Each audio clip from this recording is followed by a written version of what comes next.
Hello दोस्तों, मेरा नाम है मोहित और आज की वीडियो में हम बात करेंगे एक ऐसे स्टॉक के बारे में जो मुझे चार्ट पर एक 100% गेन की अपॉर्चुनिटी दिखाता है, आवास फाइनेंशियर्स। ये एक अफोर्डेबल हाउसिंग फाइनेंस कंपनी है जो अपनी ग्रोथ पोटेंशियल की वजह से मार्केट में काफ़ी हाईलाइट होती है। इसके फंडामेंटल्स काफ़ी स्ट्रॉन्ग हैं, उनको मैं बाद में डिस्कस करूंगा।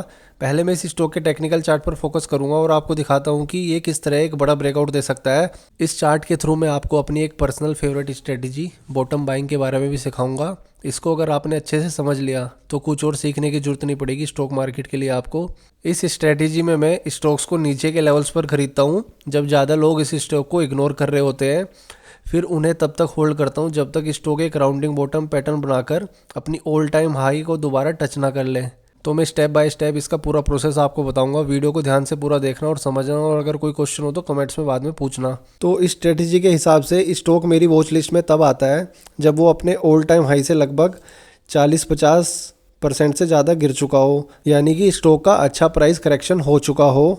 क्योंकि जब एक स्टॉक अपने ऑल टाइम हाई से 50-60% गिरता है तो बाकी लोग सोचने लग जाते हैं कि ये तो स्टॉक वीक है, क्योंकि मार्केट में बहुत बार ऐसा होता है कि शॉर्ट टर्म नेगेटिविटी या फिर ओवर रिएक्शन की वजह से स्टॉक काफ़ी गिर चुका होता है। और यही वैल्यू इन्वेस्टर्स के लिए एक एंट्री पॉइंट होता है और यहीं पर स्मार्ट इन्वेस्टर्स एंट्री लेते हैं। और जिन कंपनी के फंडामेंटल्स स्ट्रॉन्ग होते हैं उनके ज़्यादा चांसेस रहते हैं बाउंस बैक करने के। तो पहले कंडीशन है कि स्टॉक अपने ऑल टाइम हाई से लगभग 50-60% गिर चुका होना चाहिए। तो यहाँ पे आके लगभग आप देखेंगे तो यहाँ पे स्टॉक अपने ऑल टाइम हाई से लगभग 50% के आसपास गिर चुका था 27 मार्च 2023 को। और दूसरी कंडीशन है कि स्टॉक को अपने ऑल टाइम हाई से गिरे हुए कम से कम 1.5 साल हो चुका हो, यानी कि लगभग 550 दिन। वैसे तो जितना ज़्यादा उतना बेटर, बट मिनिमम मैं देखता हूँ कि 550 दिन तो वो अपने ऑल टाइम हाई से गिर चुका हो। यानी कि अगर यहाँ पे देखेंगे तो ये स्टॉक यहाँ पर आके कहीं लगभग 550 दिन के आसपास इसको लगभग यहाँ पे कहीं पे इसको आके 29 अगस्त 23 के आसपास इसको लगभग 550 दिन हो गए और अपने ऑल टाइम हाई से 51% के आसपास गिरा हुआ था इस डेट में। इन दोनों कंडीशंस का कारण ये है कि स्टॉक में प्राइस करेक्शन के साथ साथ टाइम करेक्शन भी काफ़ी हो चुका है और स्टॉक का जो डाउन ट्रेंड था वो एक एग्जॉशन फेस में है। और इतने ज़्यादा प्राइस और टाइम करेक्शन के बाद स्टॉक का जो रिवर्सल का चांस है वो काफ़ी हाई हो जाता है अगर एक कंपनी अच्छी फंडामेंटली स्ट्रॉन्ग कंपनी है। और इस सेकंड रूल से कि स्टॉक अपने ऑल टाइम हाई से लगभग 550 दिन गिरा हुआ हो, इससे जो हमारे अननेसेसरी स्टॉक्स हैं वो भी फिल्टर आउट होते हैं। तो इसको अगर देखेंगे तो यहाँ पे लगभग 1 सितंबर 2023 के आसपास ये मेरी वॉच लिस्ट में ऐड हो जाएगा इस स्ट्रेटजी के हिसाब से, क्योंकि यहाँ पर ये अपने ऑल टाइम हाई से लगभग 50% गिर चुका है और साथ ही साथ इसको 580 डेज हो चुके हैं अपने ऑल टाइम हाई से गिरे हुए। तो यहाँ पर इसकी दोनों कंडीशंस फुलफिल हो गई और ये इसका लोअर लो सब अभी तक का सबसे लोअर लो इसका ये था। तो अब मुझे कैसे पता चलेगा कि ये स्टॉक ने लोअर लो बनाना बंद कर दिया और इसका डाउन ट्रेंड खत्म हो गया और अब इसका एक्यूमुलेशन का सेकंड फेज स्टार्ट होगा। तो ऐसा भी तो हो सकता है इसके बाद और नए लोअर लोज बनाए। तो उसको आइडेंटिफाई करने के लिए अब मुझे बुलिश रिवर्सल चार्ट पैटर्न्स बनने का वेट करना है। तो उसके बाद में ट्रेंड रिवर्सल आइडेंटिफाई करने के लिए और स्टॉक में एंट्री लेने के लिए इसके चार्ट में देखता हूँ, क्योंकि जब स्टॉक का डाउन ट्रेंड खत्म होता है तो उसमें बुलिश रिवर्सल चार्ट पैटर्न्स बनना स्टार्ट होते हैं। तो अब मुझे उन्हीं बुलिश रिवर्सल चार्ट पैटर्न्स को आइडेंटिफाई करना है और वेट करना है कब वो बनते हैं और कब मैं एंट्री करता हूँ इसमें। तो वो सिखाने से पहले मैं अभी आपको टोटल बताता हूँ total bullish reversal chart patterns कितने होते हैं। तो टोटल 5 बुलिश रिवर्सल पैटर्न्स होते हैं। सबसे पहले डबल बॉटम, इसमें जब ऐसा पैटर्न बनता है और यहाँ पे कहीं आगे जब उसका ये वाला ब्रेक डाउन होता है यहाँ पे तो हम एंट्री करते हैं। सेकंड चार्ट पैटर्न जो है वो इसी का एक वेरिएंट है, ट्रिपल बॉटम, डबल बॉटम का ही। वो उसमें ऐसे कुछ ट्रिपल बॉटम टाइप बनता है और उसमें भी हमें सेम यहाँ पे आके हमारा ये जैसे ही ब्रेकआउट होता है तो यहाँ पे हम लोग को कन्फर्मेशन हो जाता है कि इसमें रिवर्सल पैटर्न बन गया है। तो पहला डबल बॉटम और ट्रिपल बॉटम ये दोनों लगभग सेम है। दूसरा होता है inverse head and shoulder pattern. इसमें एक शोल्डर होता है लेफ्ट शोल्डर, उसके बाद एक हेड, उसके बाद राइट शोल्डर। ऐसा बुलिश रिवर्सल पैटर्न बनता है और यहाँ पे आके इसका कन्फर्मेशन होता है जब ये यहाँ से ब्रेकआउट देता है। और इस reverse head and shoulder pattern के कई सारे वेरिएंट्स होते हैं, जैसे कि कई सारे लेफ्ट शोल्डर्स हो सकते हैं और एक हेड हो सकता है, उसके बाद एक या दो फिर राइट हैंड शोल्डर हो सकते हैं, या फिर एक लेफ्ट शोल्डर और एक हेड और फिर मल्टीपल राइट शोल्डर्स हो सकते हैं। तो ये सारे reverse head and shoulder pattern के वेरिएंट्स हैं। फिर थर्ड चार्ट पैटर्न आता है कप विद हैंडल। तो कप विद हैंडल भी एक तरीके से रिवर्स हेड एंड शोल्डर का ही वेरिएंट है, बस इसमें लेफ़्ट शोल्डर नहीं होता और यहाँ पे कप बनता है और फिर हैंडल होता है एक। और यहाँ पर जब हैंडल का ब्रेकआउट होता है तो हम एंट्री करते हैं।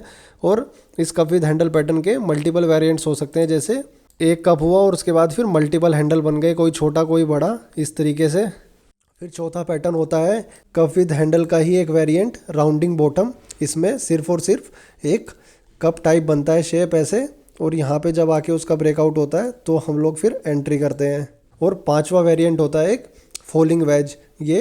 ये ट्रेंड लाइन से बनता है। इसमें एक ऐसे और स्टॉक इस शेप में नीचे आता है, और जब भी कभी इस ट्रेंड लाइन का ब्रेकआउट होता है जहाँ पे भी कहीं पे, फिर हम लोगों को इंडिकेशन मिलता है कि अब इसमें बुलिश चार्ट पैटर्न की फॉर्मेशन हो गई है और स्टॉक यहाँ से रिवर्स हो सकता है। तो ये 5 रिवर्सल पैटर्न होते हैं, डबल बॉटम, ट्रिपल बॉटम पहला, दूसरा इन्वर्स हेड एंड शोल्डर, तीसरा कप विद हैंडल, चौथा राउंडिंग बॉटम पैटर्न और पांचवा फॉलिंग वेज। बुलिश पैटर्न्स कई सारे होते हैं, बट बुलिश रिवर्सल पैटर्न सिर्फ ये 5 ही होते हैं। ये आपको अच्छे से याद करने हैं और प्रैक्टिस करने हैं। अभी आ जाते हैं स्टॉक के चार्ट पे।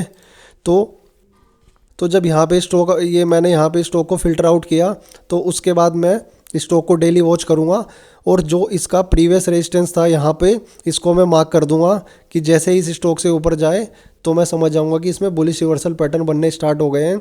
और साथ ही साथ जो इसका लो है, इसको भी मैंने मार्क कर दिया है कि जैसे ही ये नया लो बनाए, जिससे मुझे पता चल जाए कि स्टॉक में अभी भी डाउन ट्रेंड बाकी है और ये नीचे जा रहा है, तो यहाँ के बाद मैं स्टॉक को ट्रैक करूँगा।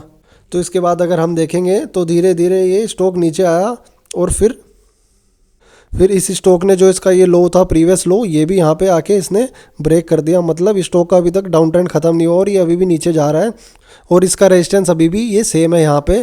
तो उसके बाद फिर मैं इसको और ट्रैक करूँगा और वेट करूँगा कि कहाँ पे बुलिश रिवर्सल पैटर्न बन रहा है, जो मुझे रिवर्सल का श्योरिटी देते हैं कि अब ट्रेंड रिवर्स हो चुका है। और साथ ही साथ मैं वॉल्यूम भी ट्रैक करूँगा, जिससे मुझे डबल श्योरिटी हो जाए। अगर वॉल्यूम अच्छी आती है ट्रेंड रिवर्सल के टाइम पे तो उससे डबल कन्फर्मेशन हो जाता है। तो अब इसको हम देखेंगे धीरे धीरे। ये जैसे यहाँ पे अगर हम देखेंगे तो एक काफ़ी अच्छी ग्रीन कैंडल के साथ वॉल्यूम भी अच्छी आई है और इसने जो प्रीवियस रेजिस्टेंस था यहाँ पे आके इसने ब्रेक किया है इसको। तो अब ये कौन सा पैटर्न यहाँ पे हमारा बना है, यहाँ तक का अगर चार्ट अवेलेबल है तो हम देखें तो इसको हम एक डब्लू पैटर्न भी बोल सकते हैं, जिसमें वो स्टॉक ऊपर से नीचे आया, फिर ऊपर गया, फिर नीचे आया और यहाँ पे आके इसने डब्लू पैटर्न का ये ब्रेकआउट दिया है। या फिर इसको आप लोग reverse head and shoulder pattern भी बोल सकते हैं, जिसमें ये स्टॉक का लेफ़्ट शोल्डर था, ये दूसरा लेफ़्ट शोल्डर, ये इसका हेड बना और फिर इसने हेड पे आके अपना यहाँ पे ब्रेकआउट दिया है।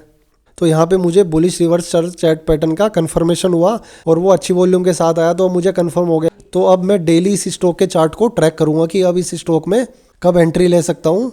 तो इसमें अच्छा एंट्री पॉइंट रहेगा ये यहाँ से, जहाँ से ब्रेकआउट हुआ है, या तो यहाँ पे आने का मैं इसका रीटेस्ट का वेट करूँ, यहाँ पे एंट्री लूँगा, या फिर अगर आप ये रेड लाइन देखेंगे तो ये 200 डे का मूविंग एवरेज है, या फिर मैं स्टॉक को इसके पास आने का वेट करूँगा। अब इसको जैसे जैसे हम आगे ट्रैक करते हैं तो स्टॉक यहाँ पे फिर कुछ दिन बाद अपने ब्रेकआउट लेवल पर फिर से आया, जिससे हमें इसको फिर से खरीदने का मौका यहाँ पे मिला।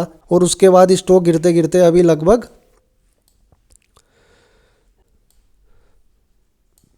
अभी ये 200 डे मूविंग एवरेज के पास भी आ चुका है, यानी कि अभी एकदम और भी ज़्यादा सेफ हो चुका है स्टॉक। तो लगभग जब से इसने ये ब्रेकआउट दिया था तब से अभी तक इसको 6 महीने हो गए हैं और ये अभी भी 8% डाउन है वहाँ से और 200 डे मूविंग एवरेज के पास आ चुका है। तो अगर सिंपली मैं आपको समझाऊँ तो स्टॉक का पहला फेज़ था डाउन ट्रेंड, जो कि यहाँ पे ख़त्म हो चुका था, बट हमें यहाँ पे आके उसका पता चला कि ये ख़त्म हो चुका है। और अभी स्टॉक का चल रहा है सेकंड फेज़, यानी कि इसका एक्यूमुलेशन फेज़ चल रहा है और ये अब कभी भी चलना स्टार्ट कर सकता है। और इसका जो टारगेट रहेगा वो रहेगा इसका ऑल टाइम हाई, जो कि लगभग 100% दूर है। और स्टॉक बनाएगा एक अच्छा सा राउंडिंग बॉटम पैटर्न, जो कि ऐसा कुछ होने वाला है। और ये हमारा चार्ट पैटर्न फेल कब होगा? ये फेल होगा जब ये स्टॉक अपना जो इसने ये लोअर लो बनाया था 28 मार्च 2024 को, इसको ब्रेक करेगा, जो कि लगभग 20% के आसपास है, जो कि मुझे नहीं लगता इतने इजीली ये इसको ब्रेक करेगा। तो इस स्टॉक में अगर स्टॉप लॉस रहेगा मेरा तो 20% रहेगा और इसका जो टारगेट रहेगा वो 100%, यानी कि 1:5 का रिस्क टू रिवॉर्ड है। हालांकि मैं स्टॉप लॉस यूज़ नहीं करता हूँ, बट फिर भी टेक्निकल पॉइंट ऑफ व्यू से आपको समझाने के लिए बता रहा हूँ। तो अभी मैं सारी ड्राइंग्स क्लियर कर देता हूँ। इस स्ट्रेटजी में क्या है कि 1-2 साल का पेशेंस बहुत ज़रूरी है, क्योंकि यहाँ पे आके हमने इस स्टॉक को लगभग अगस्त 2023 में हमने इसको ट्रैक करना शुरू किया था, और अब जाके लगभग 1-1.25 साल बाद हम लोग इसमें एंट्री कर रहे हैं यहाँ पे। तो इस स्ट्रेटजी में पेशेंस होना बहुत ज़रूरी है, बट जो वेट करते हैं उनको मल्टी बैगर रिटर्न्स भी मिलते हैं। जैसे कि हमने देखा इस स्टॉक में भी लगभग 100% का टारगेट ग्रोथ है। एक्यूमुलेशन के टाइम पर ही जो लोग पैनिक करते हैं और फिर सेल कर देते हैं, तो वही हम जैसे बॉटम बायर्स के लिए गोल्डन अपॉर्चुनिटी होती है। अगर मैं सिंपली आपको बताऊं ये स्ट्रेटजी वर्क क्यों करती है, तो ये स्ट्रेटजी वैल्यू इन्वेस्टिंग के प्रिंसिपल पर काम करती है। इसमें आप सस्ते प्राइस पर अच्छे स्टॉक्स खरीद रहे हो, और इससे आपको कंपनी जब ग्रो करेगी तो ग्रोथ और प्राइस करेक्शन दोनों का बेनिफिट आपको मिलेगा। और ये शेयर ग्रो क्यों करेगा अगर मैं आपको दिखाऊं, तो अभी कंपनी के अगर आप फाइनेंशियल्स देखेंगे तो अभी इसका लेटेस्ट क्वार्टरली अगर आप रिजल्ट देखेंगे तो 579 की सेल्स है, जो कि अभी तक की सबसे ज़्यादा चल रही है। और साथ ही साथ जो इसका नेट प्रॉफिट है 148 का, वो भी अभी तक का सबसे ज़्यादा चल रहा है। ईयरली प्रॉफिट भी 533 अभी तक का सबसे ज़्यादा चल रहा है। और आज की डेट में इनका जो एसेट अंडर मैनेजमेंट है वो लगभग 15,500 करोड़ के आसपास का AUM है, अगर आप देखेंगे कैश इक्विवेलेंट और लोन एंड एडवांसेस में। बट अगर आप मैनेजमेंट की कॉल सुनेंगे डॉक्यूमेंट्स में, ट्रांसक्रिप्ट में जाके,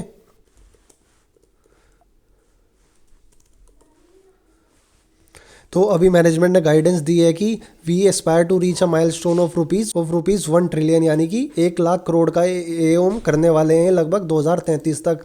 अगर कंपनी के आप पीयर सेक्शन में जाएंगे तो आज की डेट में जितनी भी हाउसिंग फाइनेंस कंपनी है, 1 लाख करोड़ से ज़्यादा AUM सिर्फ और सिर्फ LIC हाउसिंग फाइनेंस और हुडको का है। हुडको का लगभग 1,20,000 के आसपास है, और उसके बाद बजाज हाउसिंग फाइनेंस का लगभग, अगर आप देखेंगे बैलेंस शीट में, तो लगभग 90,000 के पास का इनका AUM है। हुडको का अगर आप देखेंगे तो लगभग 1,12,13 हज़ार करोड़ के आसपास का AUM है। तो आने वाले 7-8 साल में आवास हाउसिंग फाइनेंस का AUM जितना आज की डेट में बजाज हाउसिंग फाइनेंस का है उसको क्रॉस कर देगा, और हुडको से कुछ ही कम रहेगा। बजाज हाउसिंग फाइनेंस का मार्केट कैप 1 लाख करोड़ है आज की डेट में, हुडको का 48,000 करोड़ है, और आवास फाइनेंशियल का सिर्फ और सिर्फ 13,000 का। इसलिए इस कंपनी पे मैं बुलिश हूँ। और उसके साथ साथ जो बेहतरीन टेक्निकल चार्ट फॉर्मेशन हो रही है वो तो लाजवाब है एकदम। और इसकी शेयर होल्डिंग भी अगर आप देखोगे तो मार्च से अभी तक प्रोमोटर्स के पास सेम होल्डिंग है, FIs के पास बड़ी है, DIs के पास बड़ी है, और पब्लिक के पास कम हुई है मार्च से अभी तक। मतलब इस एक्यूमुलेशन फेस में क्या हो रहा है, बड़े प्लेयर्स और ऑपरेटर्स इसमें एंट्री ले रहे हैं। और साथ ही साथ अगर एक और चीज़ मैं आपको दिखाऊं, तो अभी जो स्टॉक का प्राइस है वो 2019 में भी इनका सेम प्राइस था, और आज 5 साल बाद भी लगभग इनका सेम प्राइस है। और कंपनी अगर आप देखोगे तो डिविडेंड पे नहीं करती है, यहाँ से यहाँ तक एक भी बार इन्होंने डिविडेंड नहीं दिया है। अगर इसके आप फाइनेंशियल्स में भी देखेंगे तो डिविडेंड यील्ड लगभग 0% है, यानी कि जो कंपनी के लॉन्ग टर्म इन्वेस्टर्स हैं 2019 से लेके 24 तक 5 साल में उनके 0 रिटर्न्स हैं, और उनको डिविडेंड भी कुछ नहीं मिला है। और जो IPO के टाइम से कंपनी के साथ हैं उनको भी सिर्फ 6-7 साल में उनका पैसा सिर्फ और सिर्फ डबल ही हुआ है बस। जो इसके लॉन्ग टर्म इन्वेस्टर्स हैं वो खुद इस स्टॉक को भगाने वाले हैं। तो इस वीडियो में इतना ही। This video was completely meant for educational purpose. ये कोई भी बाय सेल रिकमेंडेशन नहीं है, आप अपने हिसाब से स्टडी करके ही कोई ट्रेड लें। और अगर आप अपने ट्रेडिंग स्टाइल को और भी इम्प्रूव करना चाहते हैं तो चैनल को सब्सक्राइब करें और बेल आइकन दबाएं, ताकि आपको मेरी हर एक वीडियो का नोटिफिकेशन मिले। तो मैं हूं मोहित और मिलता हूं आपसे अगली वीडियो में। तब तक के लिए ये स्ट्रेटेजी को आप लोग बैक टेस्ट करो और कमाल देखो इस स्ट्रेटेजी का फंडामेंटली गुड कंपनीज में इम्प्लीमेंट करके कि कितना इसका सक्सेस रेशियो और कितना नहीं।